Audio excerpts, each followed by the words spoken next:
Welcome to Around the Piano. Our guest this morning is Shane Adams. Shane is a Berklee College of Music trained musician, two-time Grammy-nominated music educator. In addition to these accomplishments, he's an instructor at Berklee, a highly sought-after music producer who has created movie scores and works with top-tier recording artists. This month, Shane was recognized as a Top 10 Hitmaker Award for the Country Music Hall of Fame. He's the president of Artists Accelerator, based in Nashville, Tennessee, and we're delighted to have him on the program. Shane, good morning and welcome. Oh, thank you so much. Glad to be here. Shane, tell us, when did you know that you wanted to become a professional songwriter? Oh my gosh, when I was a little kid, I took piano lessons from this really mean, we called her Mean Mrs. Dean, out in I grew up in Las Vegas, and it was frightening and scary. She was the type of teacher that would smack your knuckles with a ruler, and just really cruel, and she sucked the life out of anyone that wanted to be music. But what I would do is, after her lesson, while my sisters were taking a piano lesson, I would wander around her backyard. She lived just kind of out in the desert, and her backyard faced the Las Vegas Strip. And I would sing at the top of my lungs these songs that I would make up.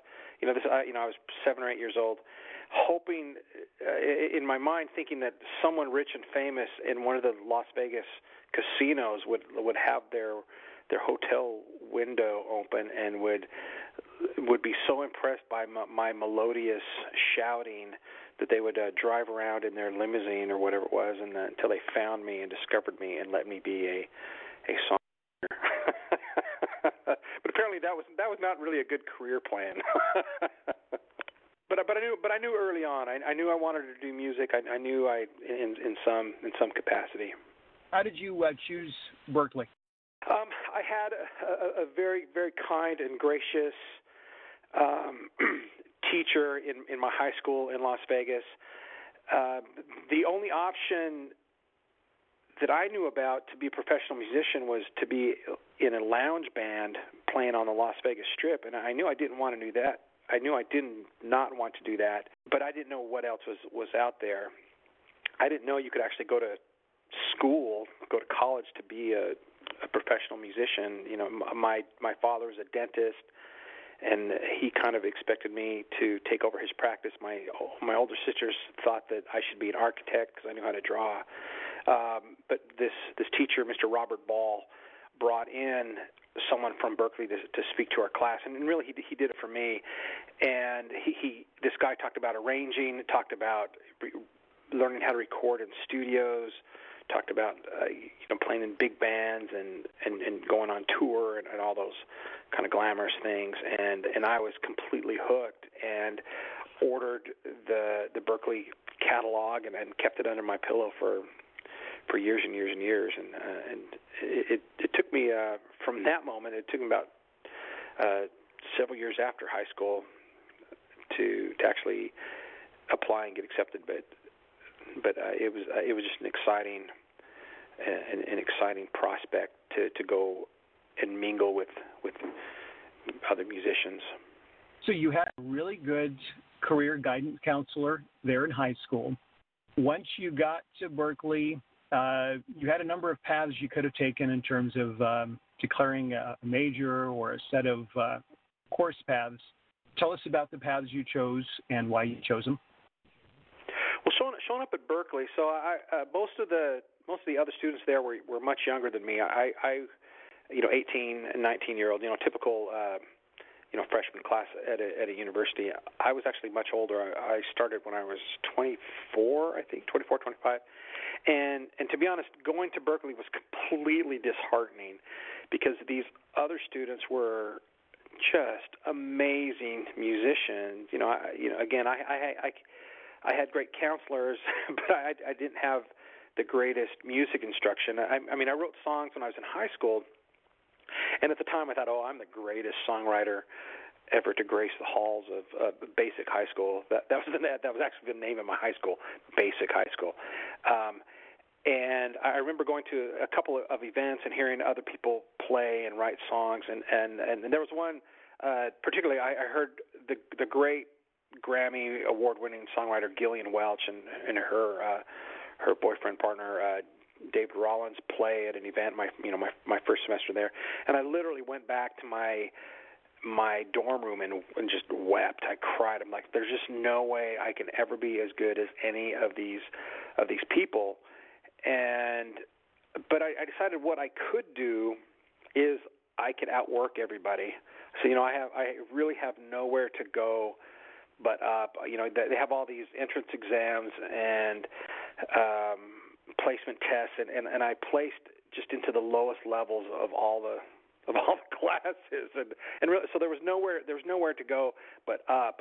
And I changed my major. I was so that experience of seeing Gillian play was so disheartening. I changed my degree to arranging, and I did not take my first songwriting class until about halfway through at Berklee, because at the time I thought something like songwriting wasn't something that could be taught. I thought it either came natural to you or it didn't, and I just thought, I just don't have this. But I took some very formative classes by a professor named Pat Pattison and another one, a guy named Jimmy Kachulis, which completely changed my life. And I thought, oh wow, this is something I can learn and I can apply myself. And I thought, if I don't have the talent, the innate talent, I can certainly outwork people. And I can also not quit. I mean, that's the other thing. And so I changed my major and just ate up their songwriting program. And ironically, I'm so glad it happened that way, because the arranging chops I took those first couple of years have really informed how I approach songwriting now, and I think gives me a different type of perspective on how I play the piano. And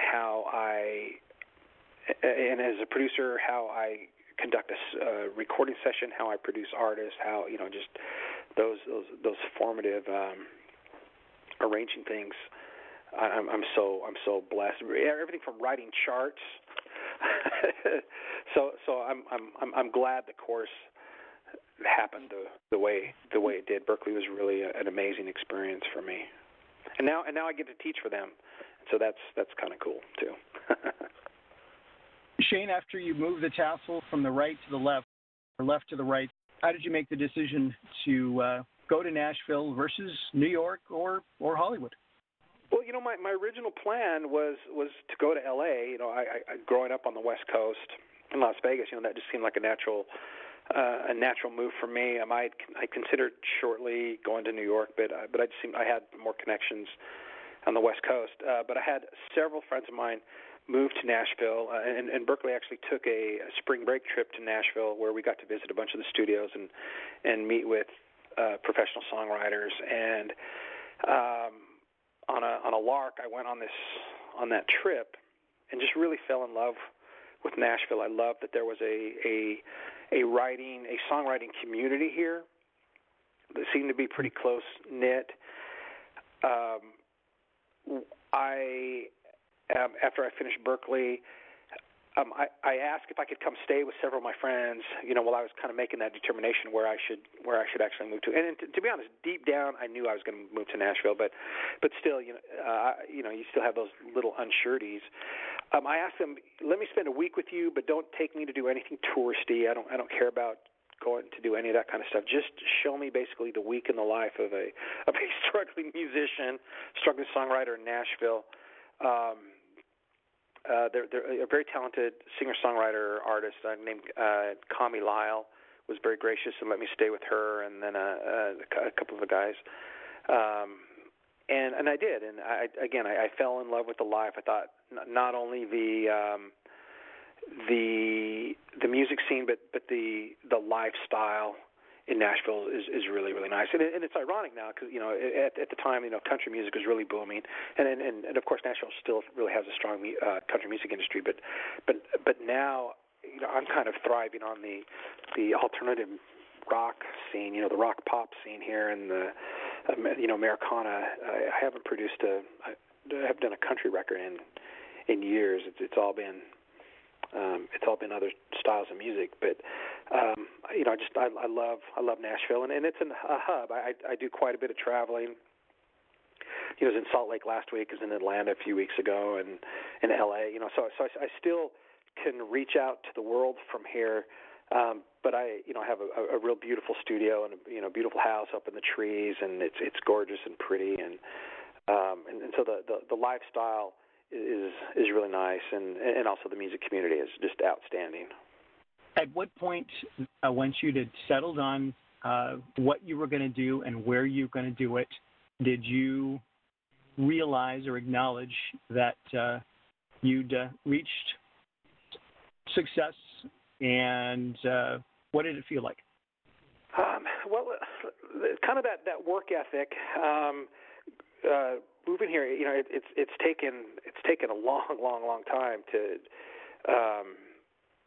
The goal was to eventually be able to have my own business, my own company, and support myself and my family just doing music. And so, for the first 10, 12 years living here, I've had to do every kind of second job imaginable, Home Depot and Office Depot, and I cleaned carpets, and I, swept floors, and just kind of all those other things, and then being able to kind of work up through the ranks at different publishing and music labels, record labels here in Nashville, and I kind of reached a point where I was kind of a mid-level guy.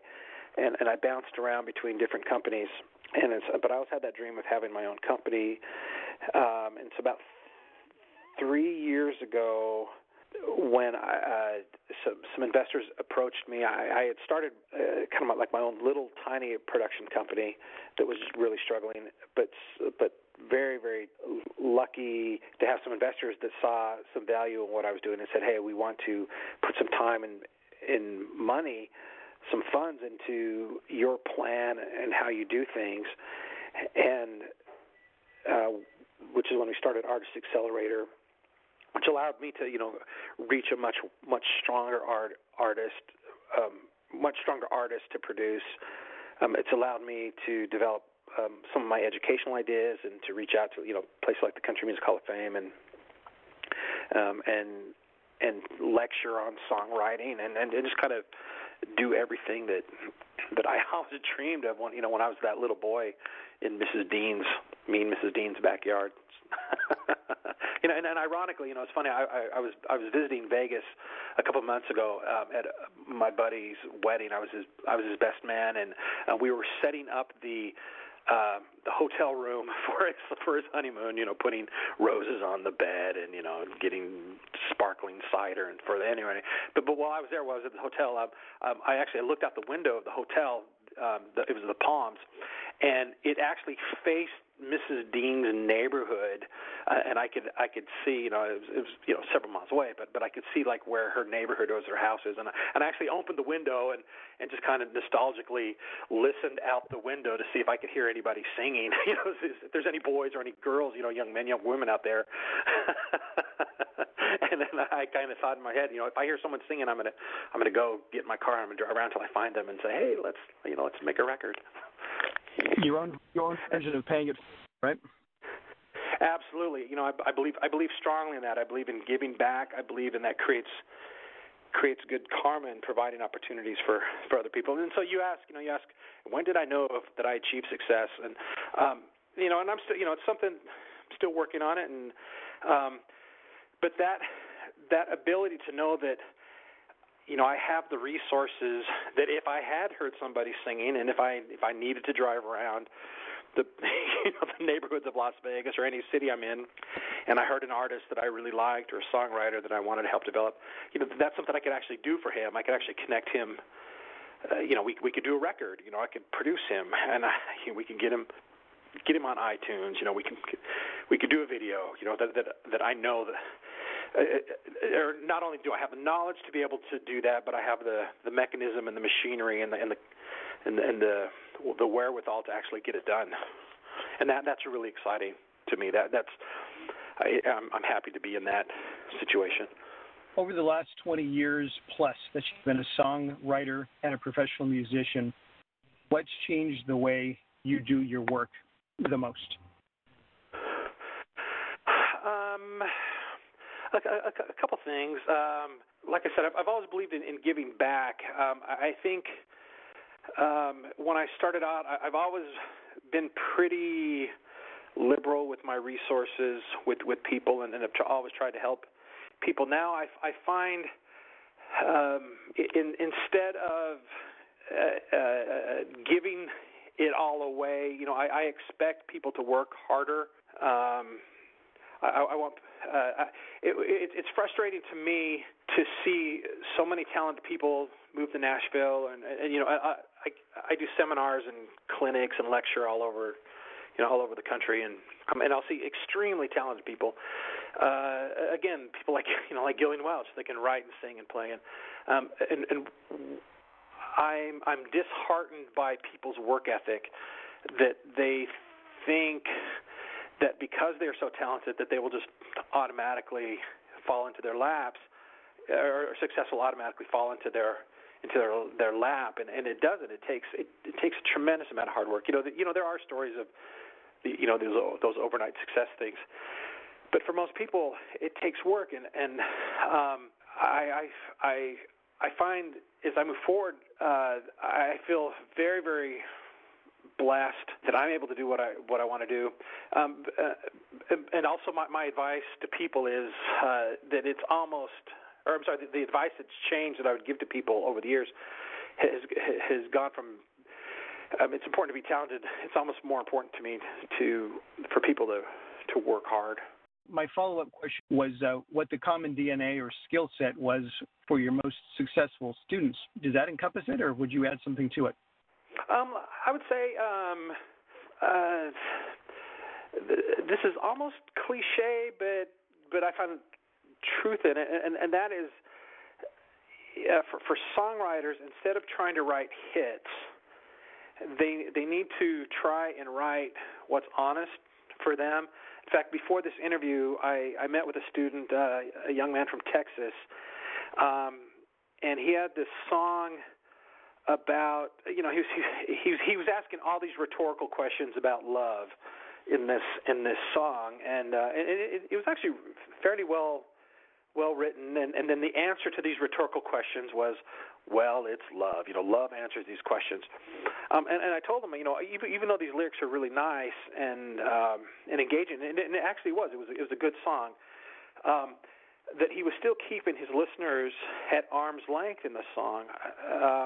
That really, at its core, the song wasn't about rhetorical questions about love. It was hidden in the bridge was that this guy broke up with this girl and missed out on all these aspects of love, and that he actually learned that he was missing all these things.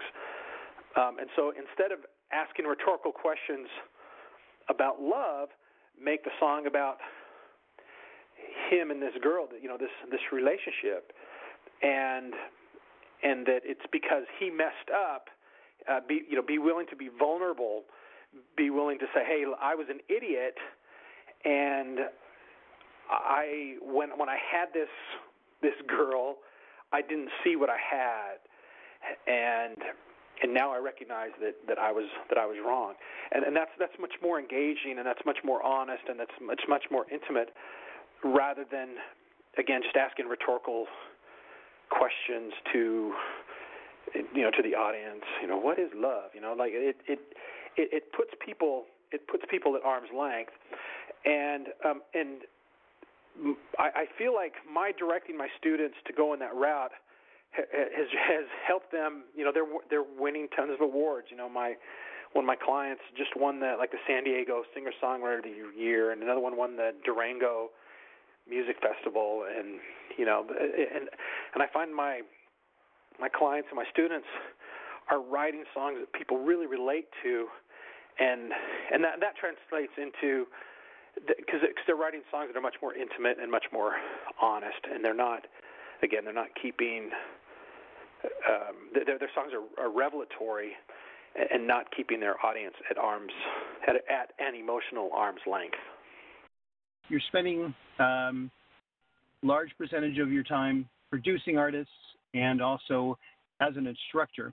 For someone who wanted to become a songwriter, is there a background? Is there a makeup? Is there a set of skills that a aspiring music writer should have?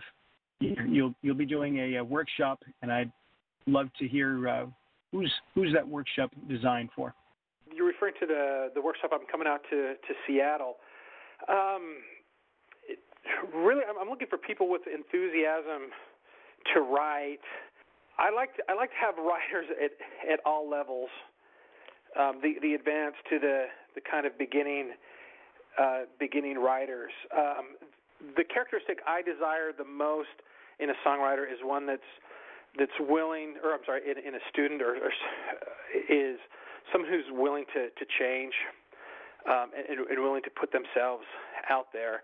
And so, using reverse engineering, I would say that if you want to be a songwriter, be willing to, again, to put yourself out there. And actually, I think a second characteristic I'd like to add to that, I've seen this through literally thousands of students over the years. Everybody, they need to rewrite the world, and in some aspects they can, but what they're forgetting and what they're not doing is they're not acknowledging and they're not utilizing their current influences, the things they love about their favorite songs, their favorite artists, their favorite singers. And so one of the things I like to do in my workshops is connect them back to the music that they love, regardless of genre, regardless of style, regardless of like music theoretical conventions. People do not connect with other people through music theory. They connect through emotions, and so people that want to learn how to do that, learn how to make their music, their songs emotionally connective rather than academic.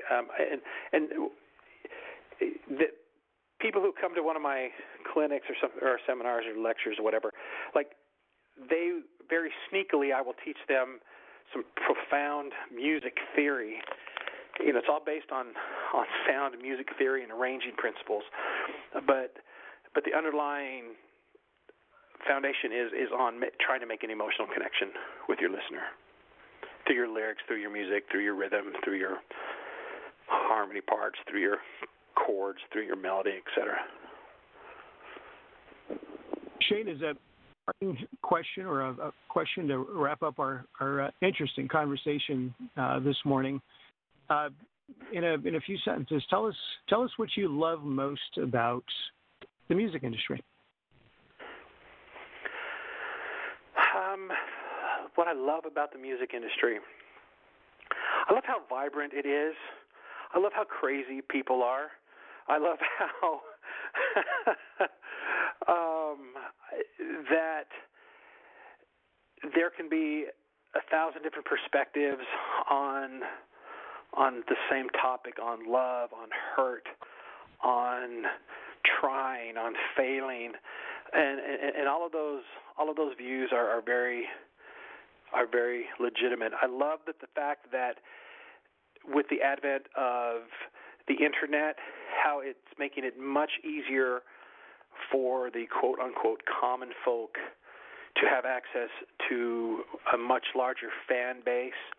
That's one of the things my company does, is we try and help connect our artists without having to go through a gigantic record label where they don't have to spend hundreds of thousands of dollars or owe a record company hundreds of thousands of dollars. That there's so much that they can do on their own, and that was not an option even 10 years ago. I love how in some ways the music industry, the accessibility between artist and fan base has shrunk, and can be done in more of a do-it-yourself. And I love the fact that we can help people utilize those resources and teach them how to use those resources. And again, instead, it really goes back to that little kid in Mrs. Dean's backyard. Instead of like hoping, that someone in a distant hotel room would hear me sing. They're like, oh my gosh, there's actual tools that you can follow these very easy steps. You can follow these utilize these elements, and you have a decent shot, and you can actually do it yourself. You don't have to rely on mystery and wizardry. That's encouraging. You with an audience of many aspiring musicians and songwriters. Those are inspiring words. Shane, I'd like to thank you for spending some time with us this morning.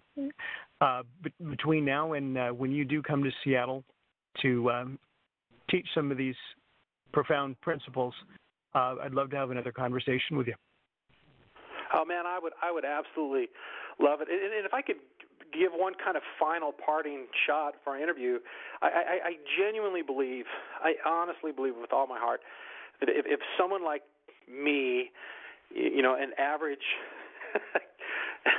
kid from basic high school in Las Vegas, Nevada, can grow up to do this, that anybody can.